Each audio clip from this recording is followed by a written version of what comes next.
Vamos para a nossa aula hoje de vetores. Meu nome é Ramon, curso de Exatos de Aprovação, para quem não conhece. Essa aula aqui é a aula que a gente está trabalhando aí com os nossos alunos nesse período de recesso. Vamos trabalhar com essas aulinhas online. Pessoal, continuação da aula 2 de Física, tá? A gente veio trabalhando a aula 1, a parte de potência de base 10. A aula 2 falamos tudo sobre movimento uniforme, uniformemente variado, gráficos, equações. E a aula 2 é essa parte cinemática vetorial. Para a gente fechar, faltou falar a parte de lançamento oblíquo.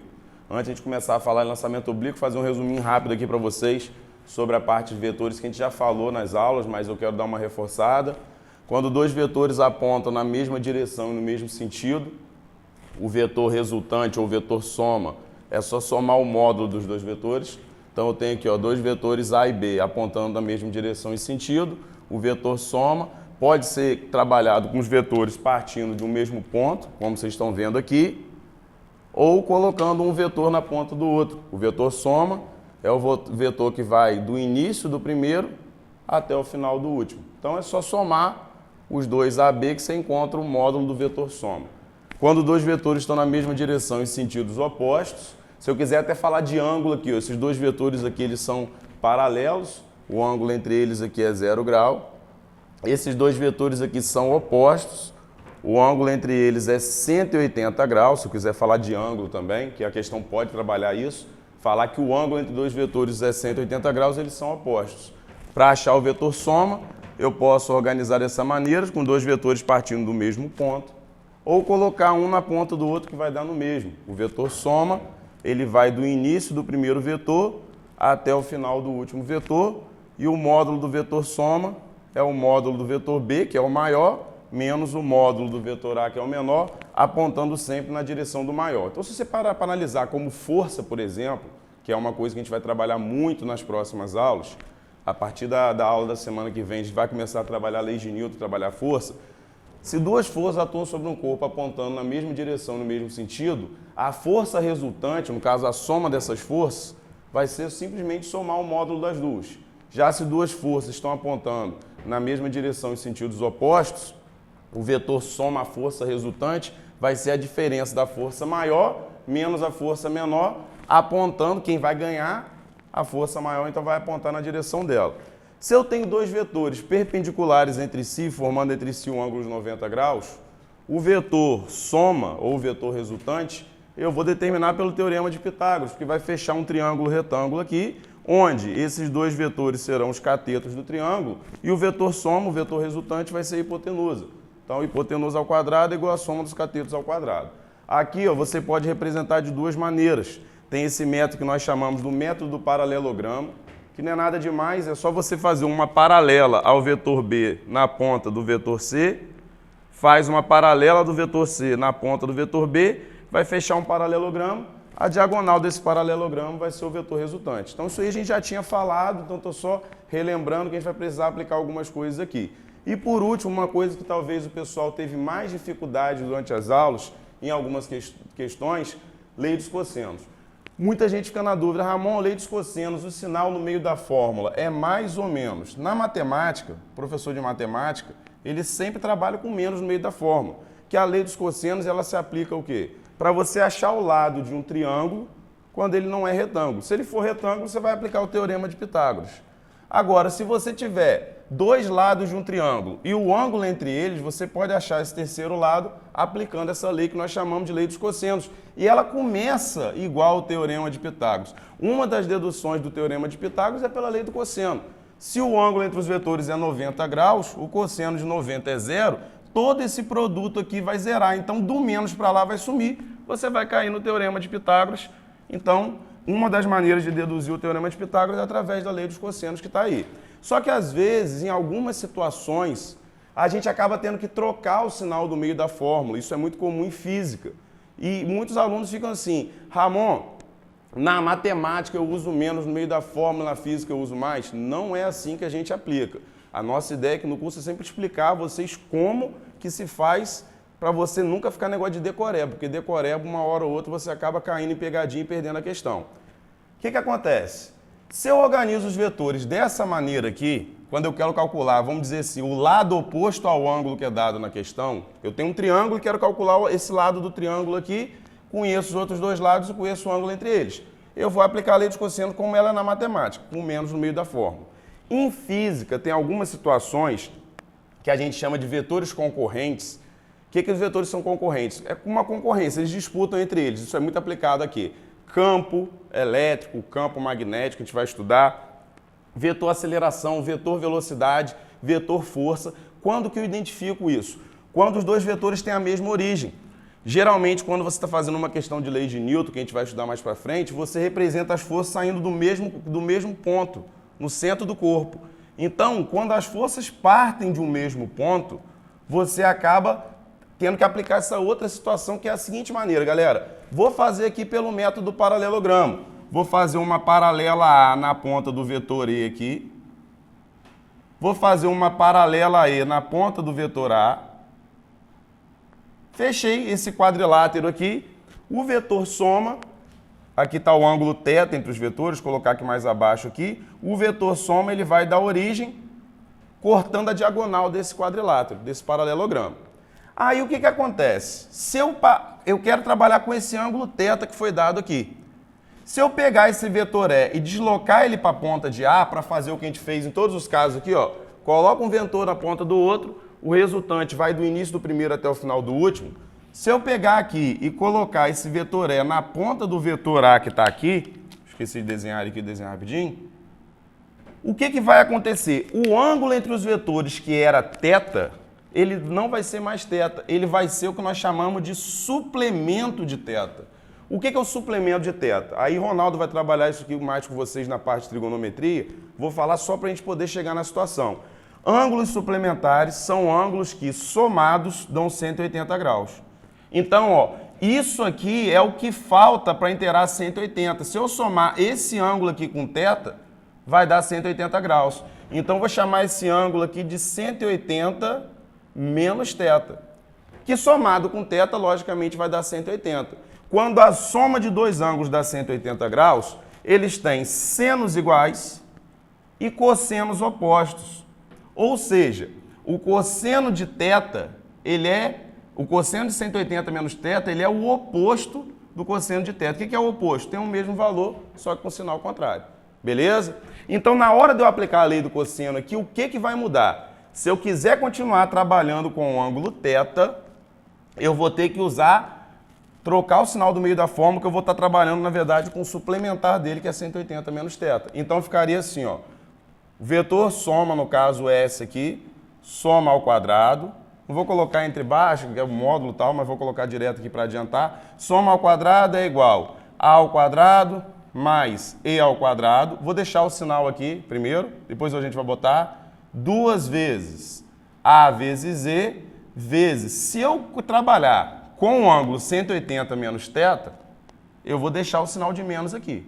Só que o cosseno desse ângulo aqui, 180 menos θ, é igual a menos o cosseno de θ. Então, como o ângulo que foi dado na questão é o θ, para a gente não se confundir, não ter que ficar fazendo isso, o que você faz? Para essa situação, que os vetores estão partindo do mesmo ponto, você vai mudar o sinal no meio da fórmula. Então, está aqui, ó, o cosseno de 180 menos θ é igual a menos o cosseno de θ. Quando eu colocar o menos cosseno de θ aqui, esse menos vai juntar com esse menos aqui e vai virar mais. Então, vai ficar mais 2a vezes e vezes o cosseno de θ, que aí eu não preciso trocar o ângulo que eu estou trabalhando na questão.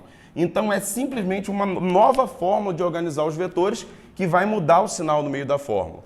Essa aqui em física a gente aplica muito quando a gente trabalha com deslocamento. Se deslocou na direção leste, se deslocou na direção nordeste, tem até uma questãozinha na apostila que fala disso.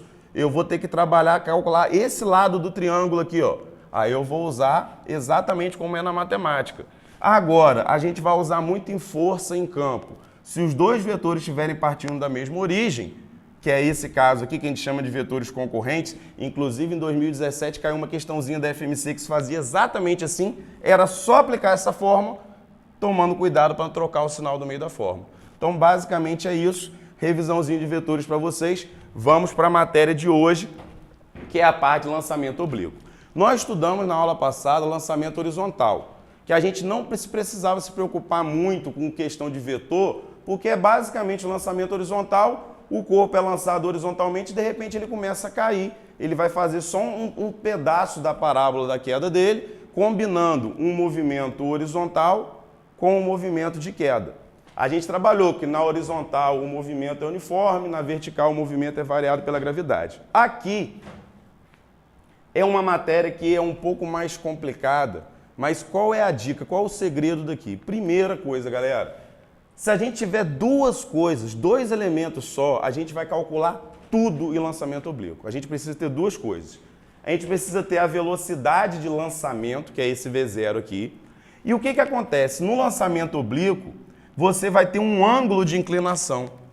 Esse ângulo de inclinação vai fazer o objeto subir e descer. É como se uma parte dessa velocidade fosse responsável pelo movimento de subida, consequentemente de queda, e a outra parte da velocidade, a gente chama de componente, é muito comum as questões de vestibular chamarem componente da velocidade, vai fazer ele andar para frente. Então você vai decompor os movimentos. Então a primeira coisa que a gente tem que fazer é decompor o vetor velocidade, beleza? Que é o seguinte, essa V0 aqui, eu vou decompor ela numa componente horizontal, que eu vou chamar de V0x, vetor, né, que eu estou representando o vetor aqui, direção e sentido, e uma componente vertical, que é responsável pelo movimento de subida, que eu vou chamar de V0y. Primeira coisa, galera, é isso aqui, e não é difícil, tá? O que eu vou fazer? O ângulo θ, que é o ângulo de lançamento, está aqui. O ângulo θ e o V0 são fundamentais para a gente calcular tudo. Então, o que eu quero mostrar para vocês é isso. É uma das matérias que os alunos mais temem em cinemática. Na verdade, basicamente, se você prestar atenção aqui, você vai ver que com duas coisas você vai calcular tudo. Então, a gente vai fazer o seguinte, ó. Eu vou rapidamente aqui, ó, fechar um triângulo com esses três vetores. V0x vai ser o cateto deitado desse triângulo.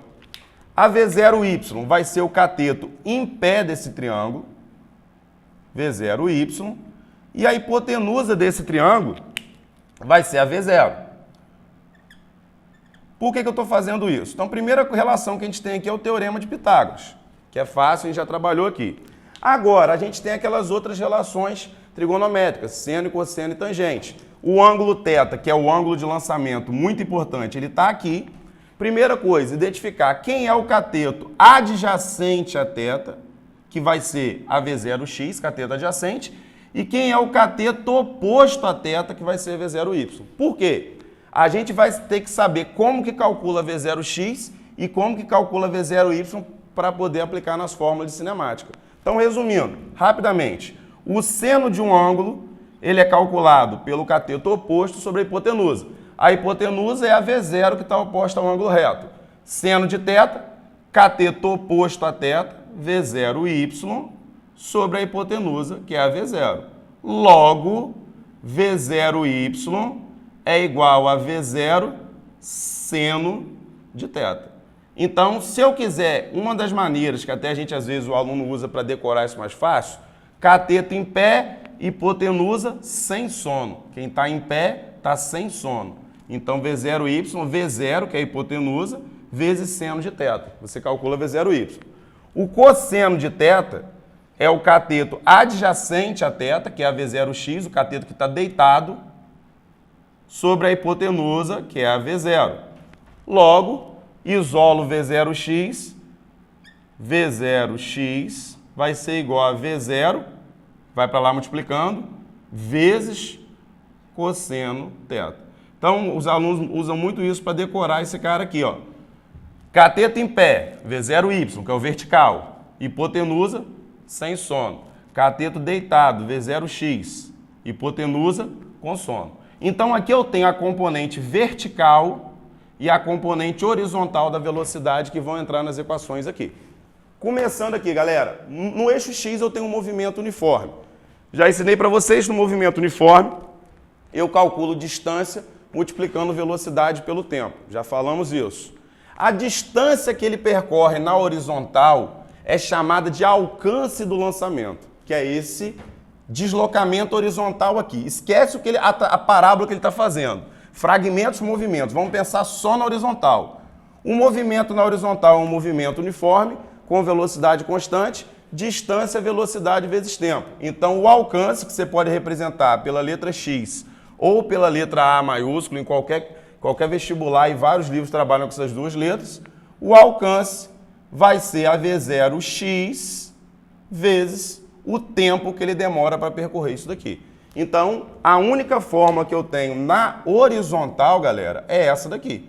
Alcance é V0 vezes tempo. Uma coisa muito importante, esse tempo aqui é o tempo total da parábola, que ele demora para subir e para descer. Como a gente falou lá na parte de movimentos verticais, se você considerar que ele está saindo do chão, sobe, desce e retorna ao chão, você pode considerar que o tempo de subida é igual ao tempo de descida se a altura que ele subir é igual à altura que ele descer. Então isso aqui é importante, tá, galera? Por quê? Esse tempo T aqui, uma maneira que a gente tem de calcular esse tempo total é pegando o tempo de subida e multiplicando por 2. Por que isso, Ramon? Se o tempo de subida é igual ao tempo de descida, se ele demorar 3 segundos para subir, vai demorar 3 segundos para descer, considerando que ele está partindo de uma altura e retornando essa mesma altura. Então, se eu analisar dessa maneira, o tempo de subida é igual ao tempo de descida. Se ele demorou 2 segundos para subir, vai demorar 2 segundos para descer. O tempo total é 4. Então, é só você dobrar o tempo de subida que você calcula o tempo total. E esse tempo aqui é o tempo total da parábola. Ramon, e se a altura da subida não for igual à altura da descida? Isso aí eu vou deixar para fazer exemplo na aula, que é um caso à parte. Cai em vestibular assim? Cai. Mas aí eu vou dar umas dicas para vocês utilizando essa equação aqui que eu vou montar para vocês daqui a pouco. Beleza? Mas vamos lá. Primeiro, movimento na horizontal é só isso aqui. Alcance é velocidade vezes tempo.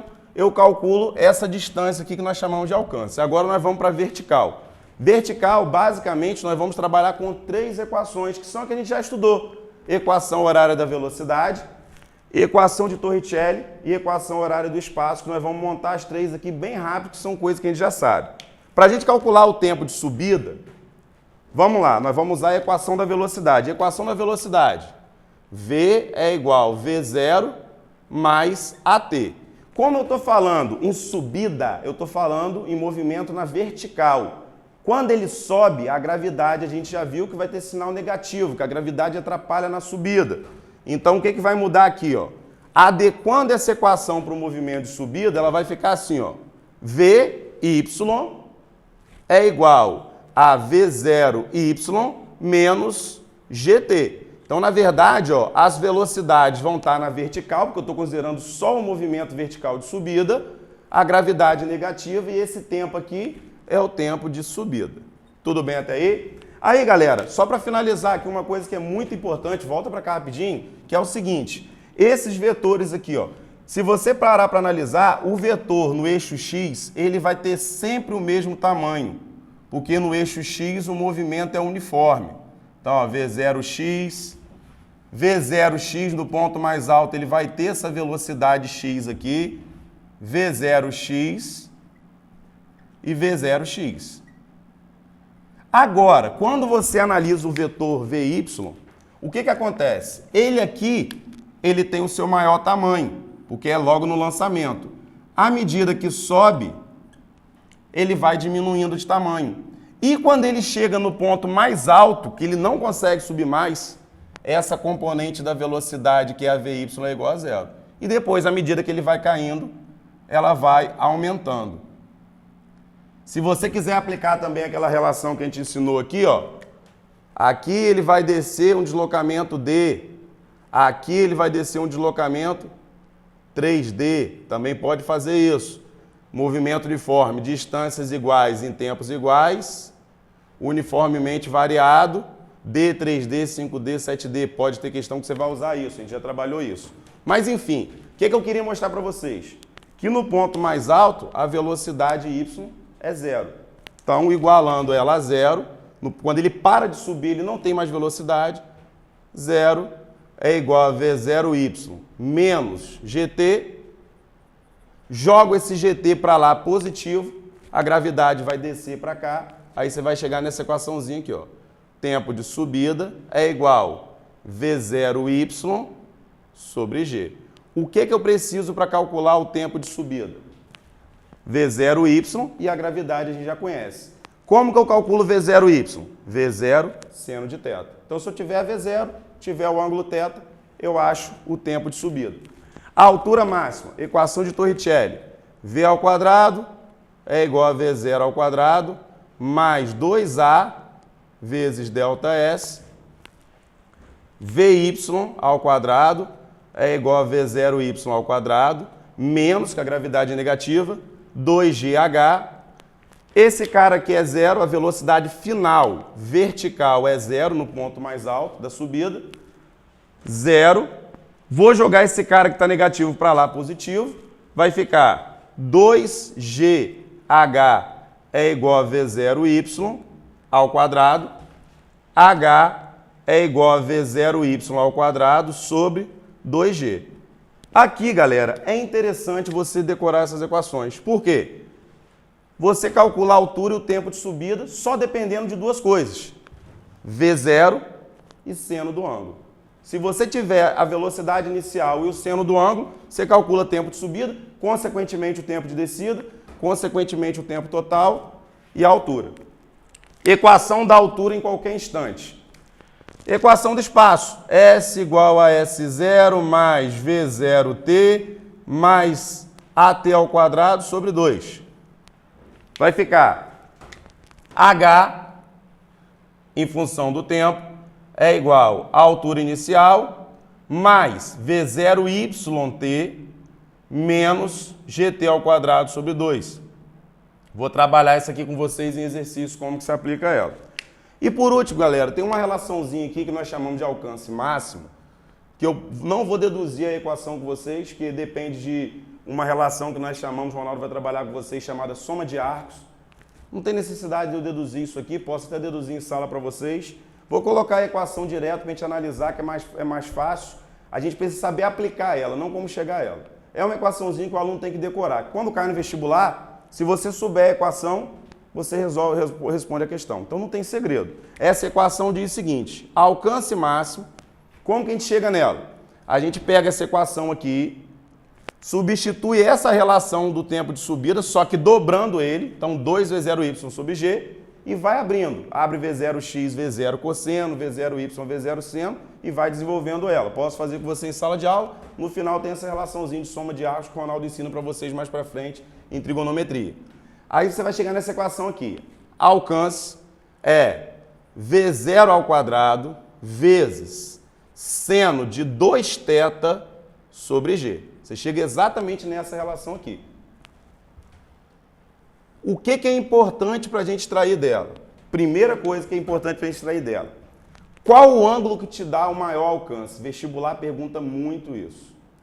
O maior valor de seno que a gente tem possível é o seno de 90, que é igual a 1. Aí você tem que pensar o seguinte: que ângulo que dobrado vai dar 90 graus? 45. Por quê? 2θ, para dar o maior valor de seno possível, 2θ tem que ser igual a 90, logo θ é igual a 45. Então a gente diz que 45 vai ser o ângulo que vai te dar maior alcance. Vamos pensar na seguinte situação: aquele filmezinho lá, Piratas do Caribe. O cara tem um canhão que vai disparar balas sempre com a mesma velocidade, entretanto ele pode alterar o ângulo de lançamento.